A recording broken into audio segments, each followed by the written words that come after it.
Question 1 says, find x to 2 decimal places. Now, because our triangle is non-right angled and because it only involves one angle, we know to use cosine rule. So in step 1, we label the sides of our triangle. Now, the angle is always called capital A.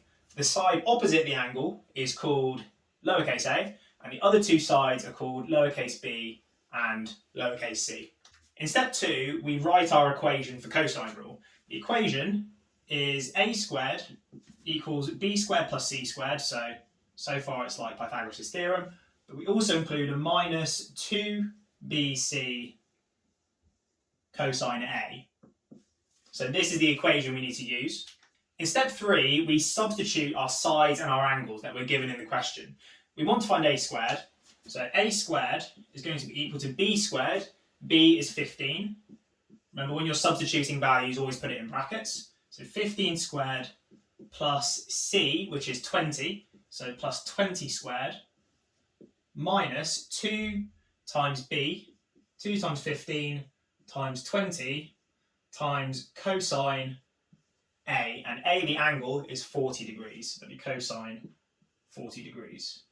And finally, in step 4, we solve. So if we put all these values into the calculator, remembering to put brackets around the things we're substituting, we get a squared is equal to 165.4. But bear in mind, we want to find a, so we then need to square root both sides, and that gives us 12.86 meters as our length a. And always check to see if your answer makes sense. So roughly speaking, 12 meters looks about right.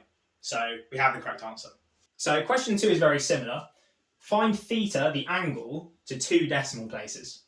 So in step 1, we label the sides like before. So the angle is capital A. The side opposite the angle is lowercase a, and the other sides are b and c.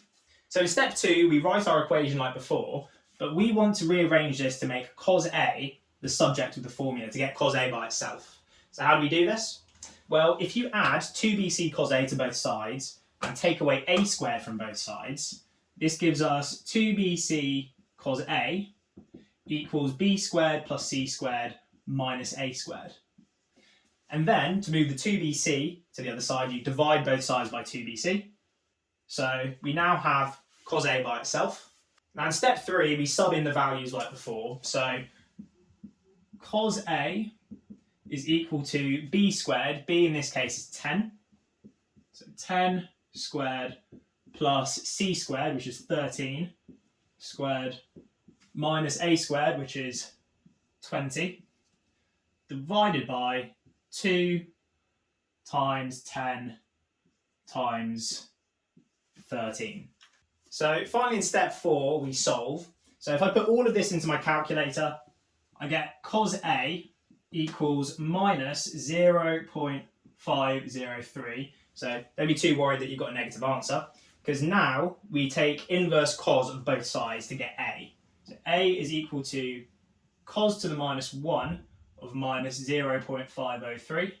And if you put that into your calculator, you get an answer of 120.25 degrees to 2 decimal places. And you can see that this is roughly correct. The diagram's not going to be drawn accurately, but you can see that's roughly 120 degrees. So that's how you do cosine rule.